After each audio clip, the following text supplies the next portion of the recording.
Hi everyone, welcome to this new video. Today I'm gonna give you a quick tour of my container garden, show you how it looks in June, show you a couple of updates on the projects, show you what's blooming right now, what's at its prime.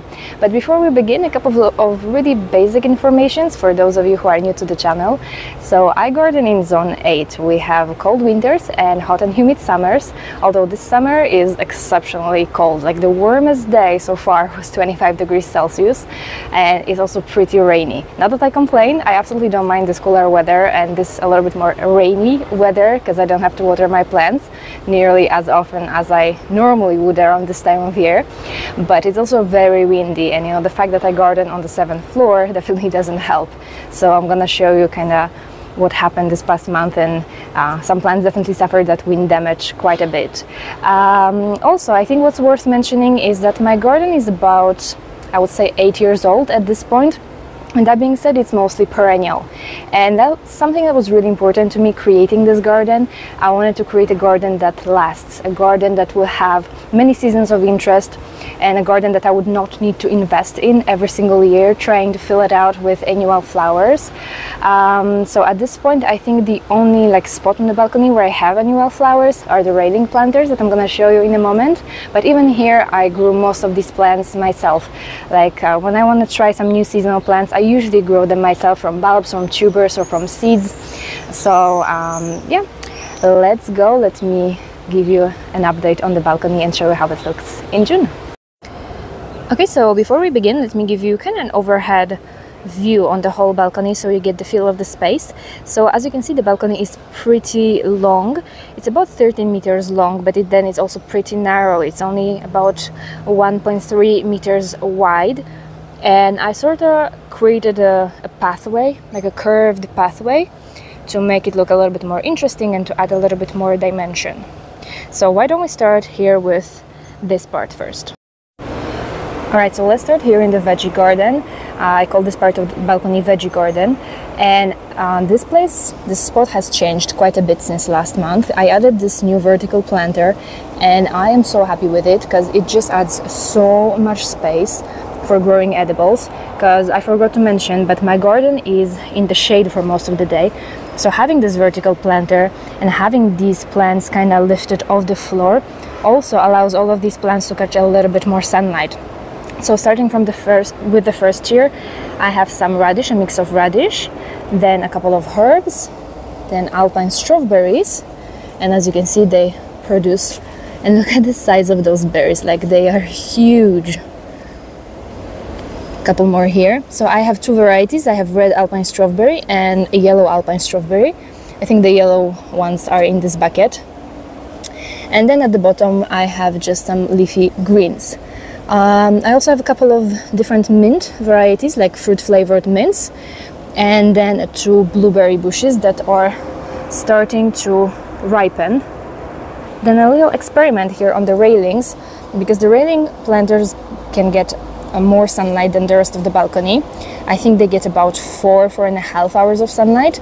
So I'm giving a try to a tomato. I have a cherry tomato, a yellow variety, and as you can see, so far so good. It's producing, and I'm so happy with it. I would not expect that a tomato will produce and that the fruit will actually taste good being grown in partial shade. And then I have strawberry. So alpine strawberries are known to be a great option for shady gardens, but then I wanted to give a try to a traditional strawberry as well, and here it's working as well. So as I move back from the veggie garden, I'm gonna give you an update on my bench and on this arch. So on this side we have a clematis jackmanii, and it's been blooming for the past, I think, 2 months. And at first I wasn't convinced, because I felt like these flowers are a little bit too dark for my shady garden. But now that they have opened a little bit more, and now that the plant produces more flowers, they're actually not that dark. I'm not sure how it looks on camera, but they are actually, I mean, they are dark purple, but they are not, I feel like they're not too dark. And then we have Lilium regale, so royal lily. This one, I kept it as a perennial plant, and it doubled in size from last year, and it had so many blooms. Some lilies can have a really overwhelming scent, but this one has the sweetest fragrance. And I think the whole building can smell this one lily. The moment I open my window, that's the only thing I can smell. Lilium regale. Definitely a beautiful, beautiful plant. Now on this side of the arch, I have a climbing rose. This is Mary Delaney, and it is said to tolerate lower light situations. So far, I would say it's doing okay, and I think it's a little bit too soon to speak because obviously I planted it as a bare root rose this spring, so I need to give it a couple of years to really tell if it's worth it. But it's producing some flowers. This is a second flash of blooms. It bloomed at the beginning of April. It had actually quite a bit of flowers on this side. But given that it's, you know, still very small, it doesn't produce a lot, but beautiful fragrance, and these flowers are, I think, really, really sweet. And then on the floor here below, I have two nasturtiums that I grew from seeds. We have cream troika, such a beautiful variety with variegated foliage, and on this side I have salmon gleam with a little bit more peachy orange flowers, and I grew them both as ornamental plants and as edible plants. They taste pretty good, like you can use both flowers and leaves, add it to your sandwiches, to your salads. They taste really, really amazing. Tastes kind of like a radish or kind of mustardy flavor. And I didn't realize that salmon gleam was actually a climber, so I kind of let it climb on top of that arch since the rose is still pretty small, and look at it go. Okay, so there's one plant that I really want to highlight in this month's tour. So here's the story. Last fall, I added 3 new perennial plants to my garden because I had some free spot and I felt like I wanted to add a couple of new plants. So I bought a hydrangea that I'm going to show you in a moment, and then I bought 2 new climbers, the clematis, Jackmanii, I just showed you, and then another climber. And when that plant was delivered, I was just super disappointed because there was not a single healthy leaf on that plant, and on top of that it had both aphids and spider mites. And not only that, but because the 2 plants were packaged together, the plant I'm going to show you in a moment and the clematis also had aphids and spider mites. So obviously I asked for reimbursement, but I was really sad because I was super excited about that new climber, and I felt like, do I even bother keeping it? Is it even worth? But because it was fall, I felt like, okay, in all cases those plants are gonna go dormant, so let's wait until spring and let's see what happens. And in the spring, that plant took forever to break dormancy. It was one of the last plants to leaf out on my balcony, but when it finally started to leaf out and when it finally started to produce flowers, okay, so here it is, Passiflora ea popea, such a beautiful climber. Look at those flowers. But what's funny is that the flowers don't last very long. Like the individual flowers last about 2 days, but then the plant keeps producing new fresh flowers. So that's really, really lovely. As we move forward on the table here, this little composition, the ivy arch, and underneath I planted Kimazee apple blossom snapdragons. This is a very short snapdragon variety. I grew them from seeds and they are just starting to bloom. Look how sweet they look. And they won't get any taller than this. It's actually a pretty awesome variety that would be great for windowsills or for very tiny spots. Really, really loving them. Okay, moving forward, on this side, more snapdragons that I grew from seeds. Snapdragons actually do pretty well in partial shade. I think these get only like 3 hours of sunlight. And this is Snapdragon Lucky Lips. Just love flowers on this one. Look at them. They are a little bit bent because of the wind, because the wind has no mercy on them. I actually staked them. As you can see, I have some individual plant stakes here, but you know, they are quite tall and the wind definitely bothers them a lot.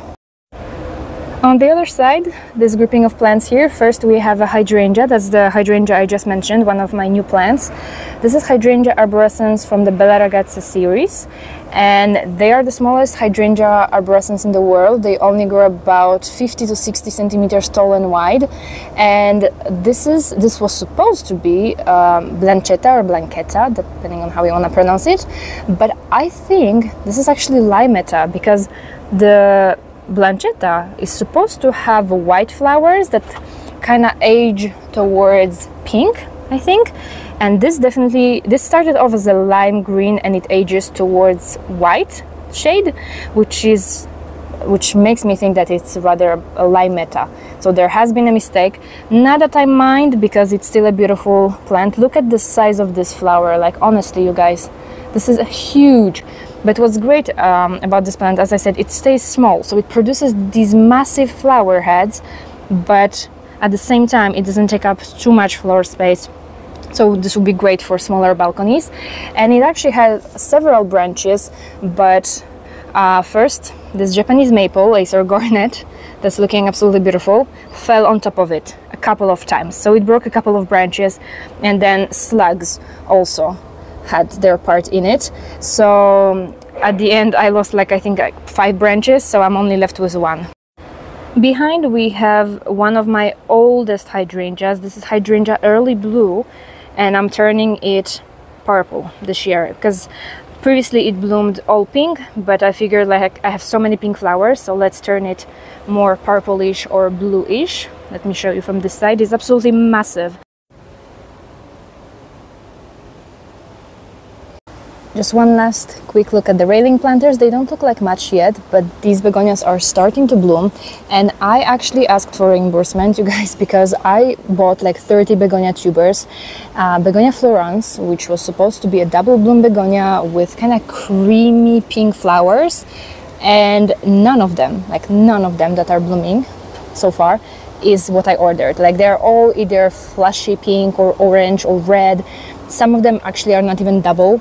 So I asked for reimbursement because honestly, you guys, I have the worst luck when it comes to bulbs and tubers. They always turn out to be something else.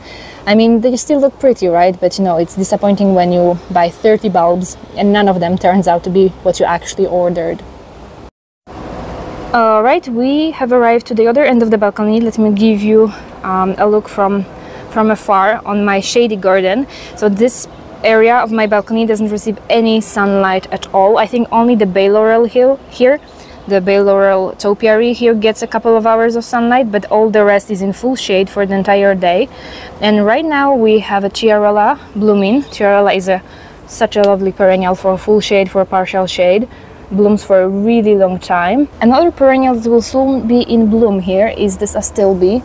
It's my new astilbe, Milk and Honey. As you can see, it already has some buds, and I planted it as bare roots earlier this spring.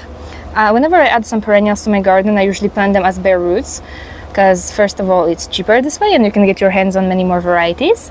And another new perennial that I added recently, I planted it at the same time as I planted this astilbe, is this small hosta over there. I think it's called Whirly Pop. I might be wrong, I always get confused with this one, but I think it's called Whirly Pop. And one last plant I would like to show you here and tell you a little bit more about is this Japanese maple Acer Orange Dream.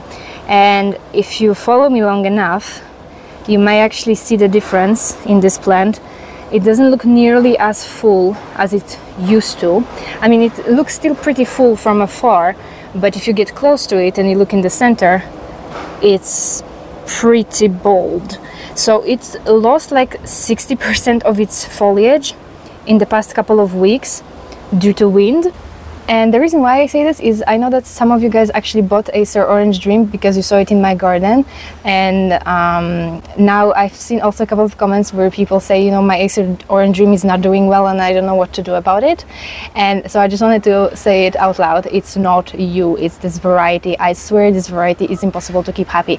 So yeah, Acer Orange Dream is definitely one of those plants that need perfect conditions. Anything less than perfect and this plant is not happy. A little too much sunlight, a little too much wind, and this plant is immediately getting leaf scorch. I feel like those acers that have lacy foliage are a little less susceptible to wind and sun scorch. So I think I might actually get another acer to give this one away to someone who can provide it with perfect conditions, maybe some sheltered spot in someone's garden, because it's sad to look at this plant struggle every single year and defoliate every single year and go through all of this. So I think that would be a better idea for me to just give this plant away to someone who can provide it maybe with better condition, and get another acer for my garden, acer with lacy foliage. It will be less susceptible to wind and that will not defoliate every single year. Okay, so let's take a walk to the other end of the balcony now, just to show you how it looks from this perspective.